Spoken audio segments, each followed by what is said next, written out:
Okay, well, I didn't expect this chapter to be like this week. One Piece chapter 1118. I actually waited a little bit to make this video, and that's only because the amount of controversy around this chapter I have seen from Twitter. Oh my goodness, I couldn't believe it. You either love it or you hate it. There's no in between. I'm seeing people say, well, if you don't like the chapter, then you don't like One Piece. If you do like this chapter, you're faking it and you don't like criticism. I'm like, whoa, why can't we just agree to disagree? Y'all like, what's the fighting about? If you don't know what I'm talking about Bonney in Gear 5. Yes, Bonney has appeared to be a Nika. She's a Nika and Egghead. Now, what are my thoughts on Bonney being a Nika replica? We'll get into it later.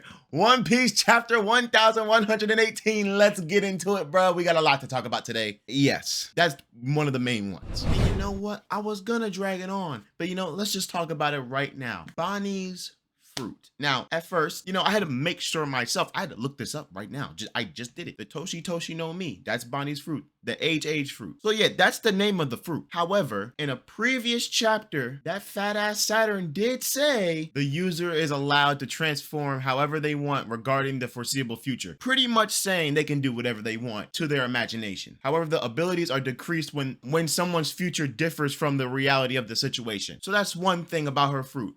The other thing we saw, she was able to use some of Luffy's powers. Like we didn't see Gear 2 or Gear 4. We saw a version of Bonney using Gear 3, which was already kind of weird to me beforehand, but I let it slide. I said, you know what? Oda probably just doing something. He did say it's not a power anime, it's for fun. Seeing that she has used some of the traits of Nika in the past, and now seeing her as a reflection of Gear 5, personally, I'm not mad at it yet, because I feel like for her, she's trying to be like her idol as much as possible. And that's what she sees, that when Luffy said that he was free, she imagined that version of her is freedom. And from all the things that Kuma said about Sun God Nika and being pretty much the ideal version of freedom, she wanted to be just like that. And now she gets to see it in person, so she gets to replicate it.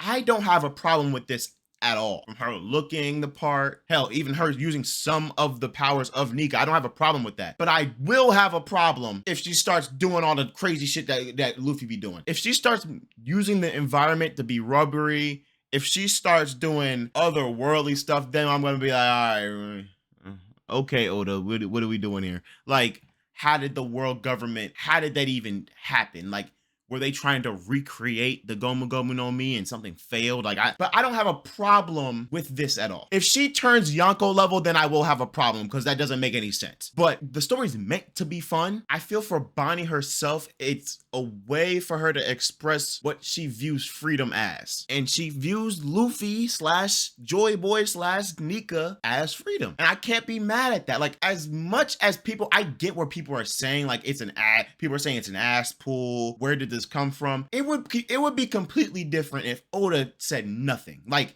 if he didn't say anything about Saturn, if she didn't use Gear 3 powers at all, then I would have a problem with it just happening out the blue, because that wouldn't make sense. But the fact that Oda sprinkled in a little bit of hints along the way, I'm not mad at it. So it's not an ass pull, but it will be an ass pull if she starts using Luffy versus Kaido level Conqueror's Haki. If she starts fighting back against the Gorosei, we're gonna have a problem. That's what I want to say. If she starts doing that, then we'll have a problem. But for now, I feel like we can just enjoy the story. Like, there's nothing really wrong with this. And even at the end, you can see that the Iron Golem only recognizes Luffy when it says, there you are, right? So it's not that she is Nika. She's just displaying an emotion. I feel like she's just displaying what she feels what freedom is, from what Kuma said and what she sees Luffy as now. Because when the Iron Golem says, there you are, there would have been a translation where it said, there you guys are, or something along those lines. It would have been plural. But the Iron Giant only sees Luffy. It says, oh, there you are now. I recognize you now. Even when she starts to transform, she does say, distorted future, give me a future, which aligns with what Saturn said about her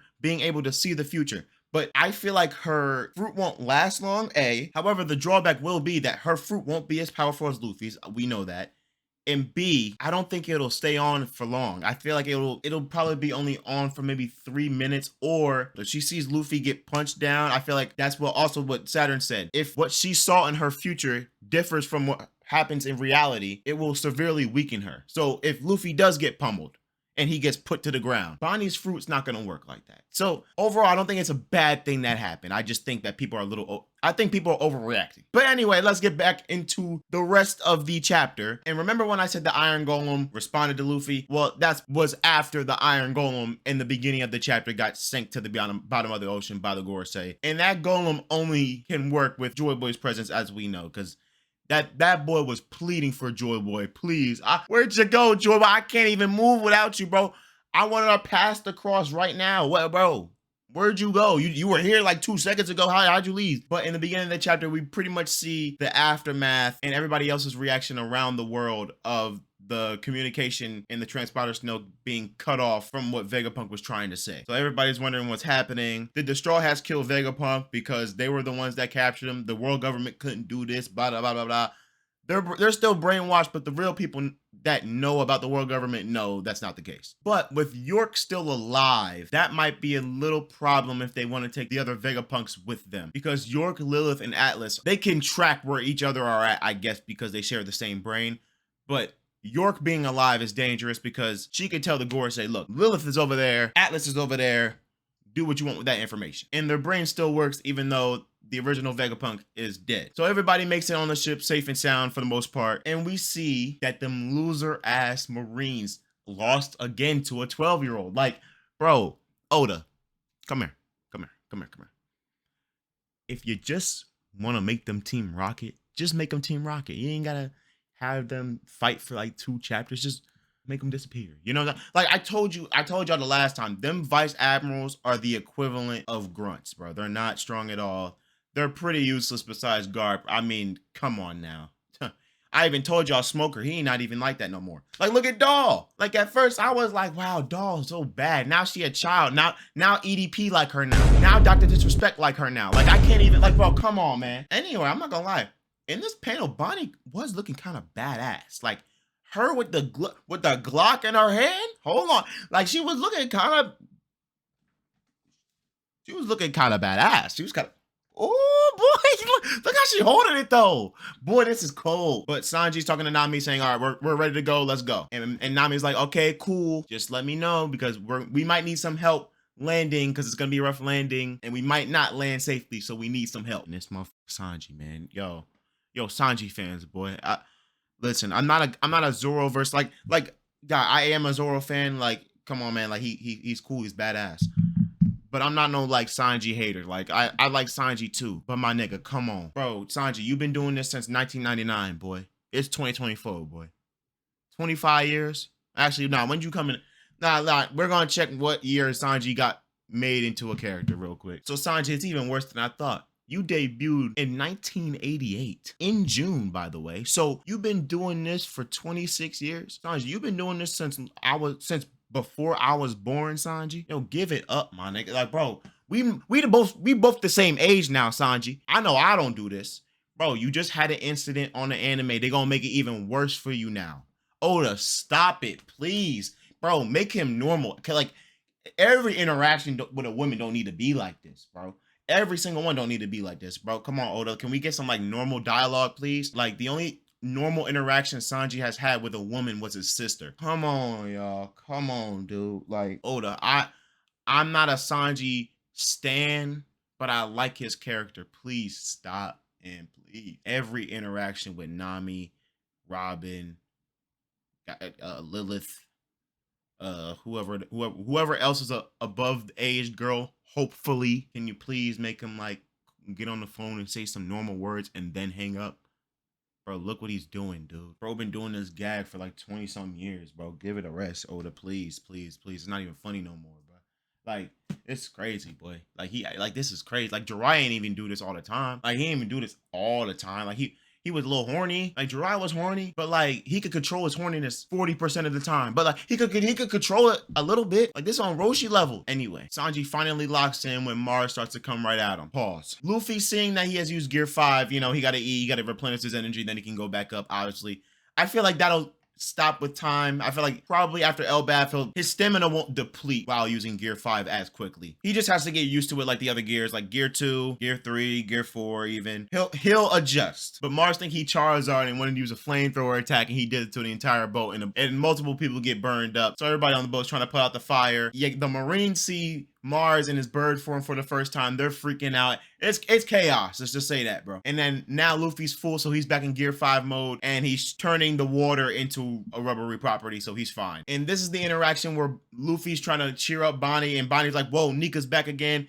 Luffy doesn't understand it still to this day. He will eventually, but not right now. And this is where the courage of Bonney, and she sees that Luffy's free, and she's reminded that when Luffy explained how it feels to be Nika, he explains that this is his totally free form and this is how he feels. And this brings us back to when Bonney turns into Gear 5, all that stuff happens. We talked about it already. Anyway, that is the end of the chapter. Now, personally, I rate this chapter like a 7.5, 8 out of 10. It was decent. It was really good, but it wasn't peak. You know what I'm saying? Like, you know, 9s and 10s are reserved for peak. To go back to the Bonney stance, I do like Bonney doing this. I feel like it's more her character, and she's also 12. Like, we have to remember that, like, she still has an imagination with her devil fruit power. Like, we still don't know the extent of what she can do. So her devil fruit power is a wild card. Like, just like how I saw somebody the other day say, I'll show the tweet up here, Law and Bonnie's fruits are confusing. They are, but it's what makes the story fun. Like, sometimes we don't need to be ultra serious. We can have some good time. Like, as long as Oda doesn't go crazy with it, and she starts doing all type of jumping rope with freaking one of the Gorosei, we're cool. Or she starts having Shanks level of hockey and she starts making them fear it. As long as it doesn't get too out of control, I feel like we should just have some fun with this story. The story is not meant to be Dragon Ball Z. Like, it's not meant to be power scaled. Because if you look at the story, half the shit in this story don't make any sense when it comes to power. It doesn't. Like, you still got people to this day talking about some Dragon's top 10. He ain't do nothing. I'm sorry. That was a stray. He's not even in this chapter. That was just a stray.